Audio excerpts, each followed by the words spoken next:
Hello and welcome to the in-news series of Drishti IAS. I am Ritu and today's session is about new draft on Broadcasting Bill 2024, and this session is important for your GS2 perspective. So moving towards the points of discussion part. First of all, we are going to discuss the news. Then we are going to discuss how does the government want to regulate the independent creators online. So this whole session mostly will be based on the independent creators who are creating things or contents online. And we are also going to discuss the legal obligation to this thing. Then we are going to discuss why does the government want to regulate independent creators. Then we are going to discuss that what is the stake of social media and what are the concerns related to the social media to this. Then we are going to discuss that what does the proposed law compare to the other countries. So do other countries have such laws or not? After that we are going to discuss the practice question for prelims. Before that you have to like, share and subscribe to this TIS channel. Moving towards the news part. So in 2023 we already had this broadcasting bill, but this time there was a different draft of this broadcasting bill and it had a different provision for online creators which was not mentioned in 2023 drafts. So that's why this particular news and this particular bill came to our attention. So that's why we have taken this particular news that so many debates are going on to the social media that whether this particular bill will create lots of problems for the online creator and also it will attack on freedom of speech and expression. So we'll see that whether it will attack on freedom of speech or not. But here the government has brought some changes to this bill. So we are going to discuss those changes and how it is going to impact the online creators. Now we'll come to the next one. Next one is about that how does the government want to regulate independent news creator online. So if we'll discuss about the 2023 draft, so 2023 draft was different from 2024. So here there is a what you can say version for news and current affairs programs. So there they had defined is that newly received or noteworthy audio-visual programs or live programs including analysis about recent events of socio-political, economic and cultural nature or any program transmitted or retransmitted on broadcasting network. So these are the definitions of we have for the news and current affairs program, that newly received audio, visual or any kind of analysis, any kind of opinion onto certain socio-political issues, cultural, economic issues. So this was the definition in 2023, but 2024 is a different one. Here we'll discuss that what 2024 has different. So there they had defined a category which is known as digital news broadcaster and publisher of the news and current affairs content.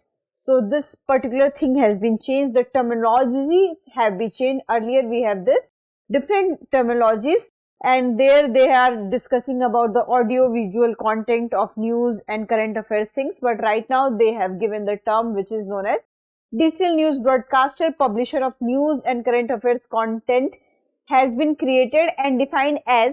So here we'll see the definition that how it is defined.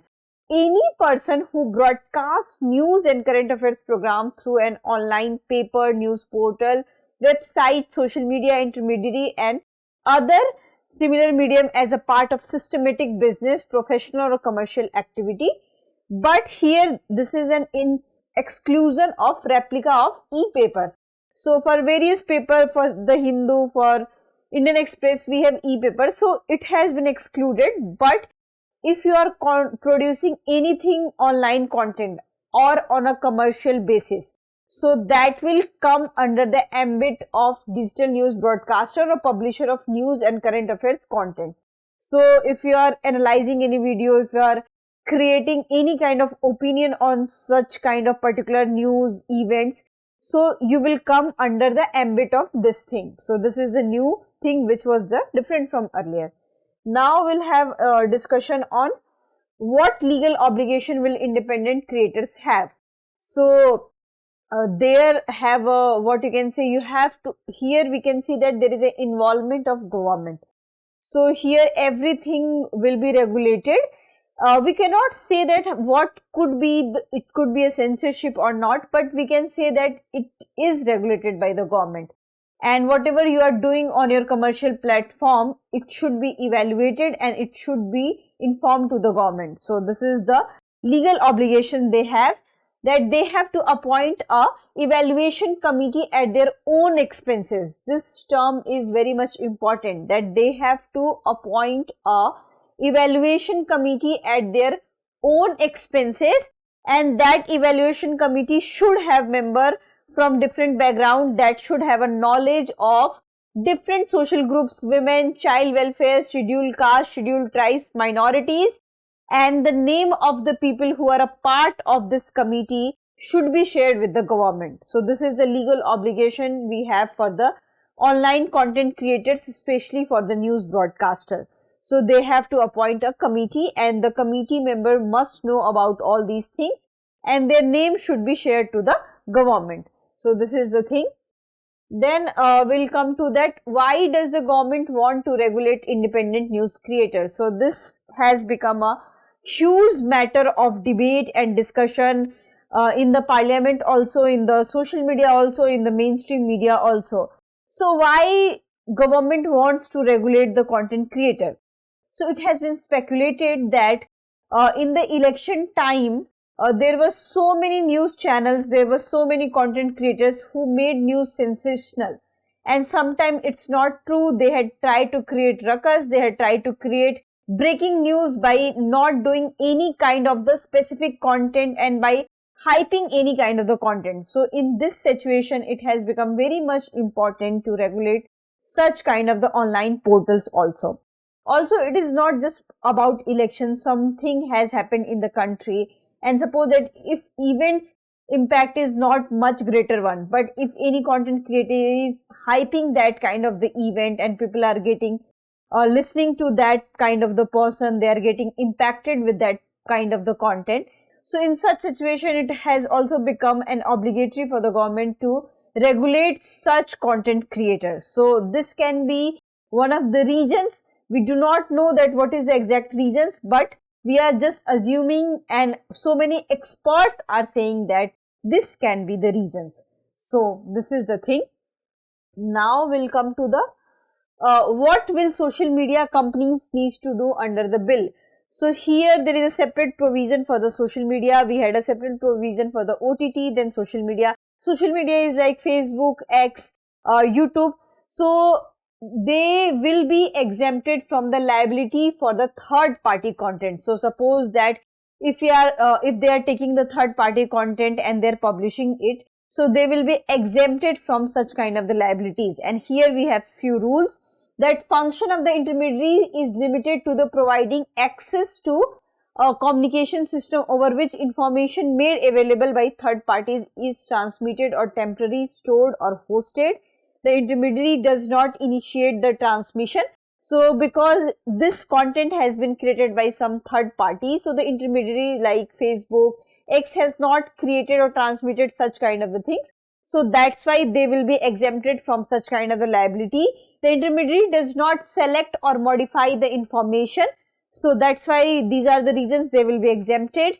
And the intermediaries observe due diligence while discharging his duties under this act and observes other prescribed guidelines. So if any intermediary is following such kind of things or guidelines, they will be exempted from the liability from the third parties. So this is about that. Now we'll come to the how does the proposed law compare to other countries. So this is a very crucial question and pertinent question, that do we have laws like this to the other countries? So if we'll ask, then yes, we do have a law. We have a law in Singapore, we have a law in United States. However, their laws are little bit different from others. So sometimes they have regulated television and radio, sometimes they have not regulated the OTT platforms, and in some countries they had regulated the all. So there can be the difference. If we'll take the example of Singapore, both traditional and broadcasters over the top content providers fall under the country's broadcasting law. But there is a difference, and there are different provisions for the OTT platform and there are different provisions for the radio and television platform. If we'll talk about the United States, So in United States, radio and television stations are part of this particular kind of any law, but till now they had not regulated the OTT. So this is about the thing. So they can have some restrictions on OTT, but they are not directly regulated by any law.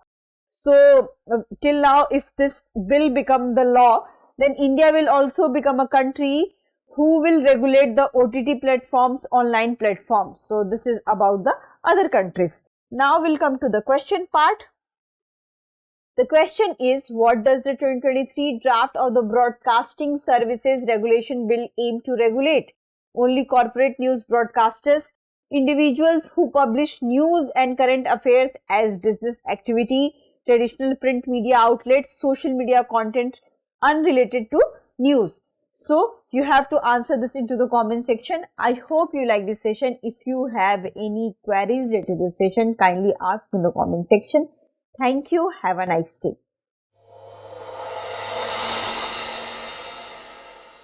For more informative content, like, share and subscribe, and do not forget to press the bell icon to get the notifications.